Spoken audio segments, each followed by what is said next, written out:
while I was gone. So this is one of those while I was gone things. This broke, and I wanted to do a video on it, but that was the day where we were all over Disneyland, and there wasn't really a place where I could sit down and do a serious video where you wouldn't hear like It's a Small World playing in the background or some other Disney music or of some sort. So I gave up on it. I said, all right, well, we'll talk about this when I get home. So here I am, much better rested than I was day one when I got home. And so we're going to delve into this a little bit. The Arizona Coyotes are under investigation. Now, the Coyotes are under investigation, but I've got to be honest. It to me seems the same as pitch stealing and ball deflating, spying on other teams in practice. It's the kind of thing that you hear about where rules are being bent, broken a little bit, and maybe you get away with it for a while. And that's the case with Arizona. This might be something they got away with for a while. And a team came out and told the NHL, and by a team I'm talking probably Canadian Hockey League team, came out and said, hey, we got these junior age kids who are being tested by the Arizona Coyotes. They're not drafted yet. This is their draft year. So if a player is in their draft year right now, you can send scouts to watch them. You can talk to them, but you can't do the physical testing. You can't test their endurance. You can't test their strength. You can't test all this stuff because then you're getting pre-draft information. And these kids already go through enough. Kids in their draft year are already busy enough with everything, and there's already enough stress. And if this was allowed, if Arizona can do this, then that means that 31 teams could potentially be testing players, and it would be chaos at the junior level. So I understand why this is not allowed. I completely get why this is not allowed. For Arizona, they may very well be testing players they wouldn't otherwise see, trying to find a steal in rounds 5 or 6. That's how I see this. I don't see this as them looking at top prospects. It's probably a matter of them trying to find diamonds in the rough. So Bettman is allowed to fine the team $250,000 per player they've done this with. So you've got to make sure the guys you're testing are, pretty good players. So there's 30 other teams out there going, that's awful. That's terrible. What were the results, though? Do we have the results? Because honestly, again, like I said, if this was allowed, every team would be doing this. They want that leg up. The draft table can make or break a general manager and a franchise. But Bettman can look and go, okay, $250,000. I think what's going on is the Arizona Coyotes have come out and acknowledged we're being investigated for this, which means we did it. And Bettman's likely trying to find out just how many players. Apparently, the CHL sent out notices to WHL, OHL, QMJHL, who then sent out notices to their respective clubs and said, hey, if you've been contacted by the Coyotes, let us know. And numerous teams came back and said, yes, we are aware of the Coyotes and their attempts to get physical tests with players. And here's where it also gets interesting. Here's what I can't wait to find out about this, because this is going to be a major story once we know the details. Did the teams know and not report it? Did agents know and not report it? You have to think that for some of these kids that already have agents, the agents knew. Did the NHL team try to contact the player directly? Did it go through the team? Did it go through the agent? Did it go through parents? What happened here? Because clearly this is a system they had set up. And is it only Arizona? Because in the midst of all of this, if the Coyotes get fined, let's just say there's 10 players and they get fined $2.5 million. If you want to be petty, it's Arizona, you could say, yeah, we were doing our physical testing, but Edmonton was down there too.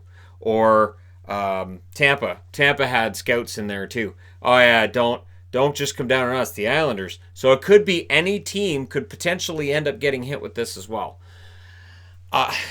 And then the other question is, how long? How long has Arizona been doing this? Is this just for this draft class? Is this something new they just started? Or have they been doing this for years? We've talked about Chayka and how he's able to make moves at the draft table and pick guys up. Did he pre-scout these guys? Look at Chychrun. Chychrun, when he picked him up, was seen as kind of a reach at the spot he was picked. Chychrun's been great. So did the Arizona Coyotes know something about guys going into their draft year they're not supposed to know? Because tests are not allowed until the NHL Combine. The NHL Combine, where they get the top prospects together and they test their endurance, they test their strength, they test everything, including standing long jump. Not sure what that test tells them, but okay. The combine is in late May, early June, and last year there were 108 players at the combine. There are others I found too where there were 106, 105. Basically, you get to see the top 108, 106, which is why I'm thinking the guys that Arizona may have been doing tests on may not be in this area. They might be looking for those diamonds in the rough. Think about it. So you know that there's a guy who's projecting to go in round 7. You do tests on him and you go, well, you know what, this kid's really good. So to go with your scouting reports, now you've got these physical tests telling you he's really strong.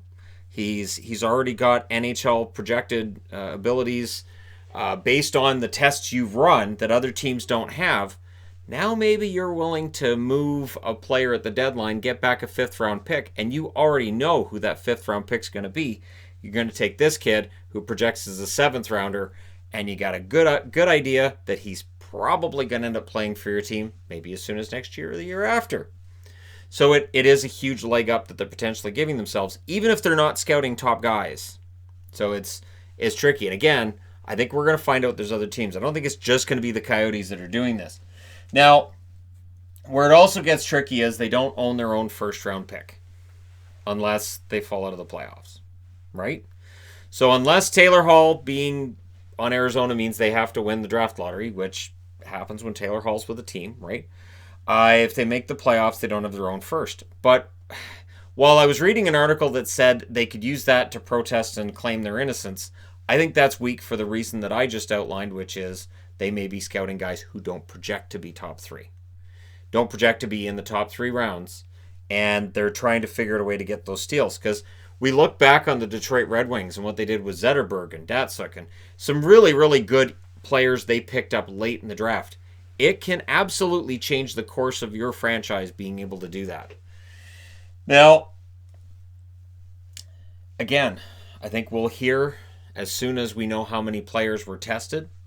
We'll hear how much the fine's going to be. But again, if this has gone on for years, if this is something they used, let's say they used it last year, and 2 of the guys that they drafted are guys that they did physical tests on beforehand, you would think the NHL is going to, I mean, to me, what makes more sense is this. You've got this fine you can bring in. Okay.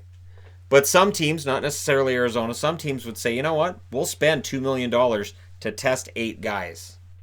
We will test these 8 guys, and if we draft 2 of them, it's $2 million well spent. There may be a team that says that. Probably not Arizona. I think if you threaten teams with losing draft picks, I think it really discourages this. Think about it. You're Arizona, you've lost all this money, but you still get to draft these guys you tested.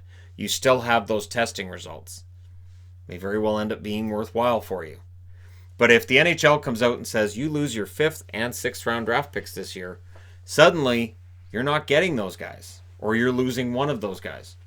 Or now you're having to make a trade to get an extra draft pick, you're losing assets in order to make up for what you've lost. This is going to be a fascinating story. It is an underreported story. It's underreported because it's Arizona. It's underreported because I don't think we see the grand scheme of exactly what's going on here. Because it's not like Arizona just flies a guy off to Red Deer, calls out to a kid on the ice, hey Billy, you wanna come for some testing after the game? And Billy goes over to the bench and goes, hey coach, that guy over there up against the glass, banging on the glass, he wants to test me after the game. And the coach goes, all right, yeah, Billy, that's fine. No, I don't think so. This is there's some kind of a formal backstage process going on here where they're not talking about it publicly. And again, I have a hard time believing that just Arizona's in on this. And that's why I mentioned how in other sports we've seen scandals where teams are trying to get a leg up on the opposition. Teams are trying to get a leg up on everybody else. You look at New England was caught spying on the Cincinnati Bengals this year, which was ridiculous because the Bengals sucked. You didn't need to watch their practice. I'm a Bengals fan. I could have told them, hey, the Bengals suck. Why don't you take that camera and just go do something else? Because they suck. You don't need to watch them in practice to know they're not very good. This I really think has the potential to be that big scandal. This could be a scouting scandal for the National Hockey League. And again, maybe it's just Arizona, but I have a hard time believing that it's necessarily just Arizona. And there have always been accusations that maybe players make a little bit of money on the side. Maybe players might get a little bit extra when they're top prospects. Teams might send them a little bit of something. Like, there's always been talk about whether or not the system is completely transparent. And I think this could be the start of a conversation regarding that too. Like I said, I think this is going to end up being bigger than what it is right now. And that's why I didn't want to just sit down and do a minute and a half long video sitting next to a roller coaster at Disney World, or Disneyland, I should say, when I felt this needed a little bit more attention put on it and a little more time spent talking about it. So that's the question I have for you guys. What do you think when Arizona, and it's not an if, it's a when, when Arizona gets fined, what's fair?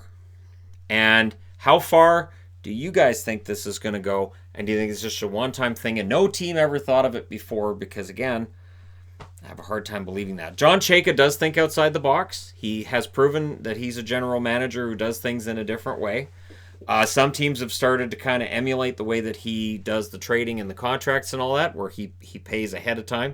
He goes, okay, this kid's projecting to be a great player. We're going to pay him like he's a great player now, and that contract is going to be a bargain 3 years from now. He was one of the first general managers to really embrace that idea.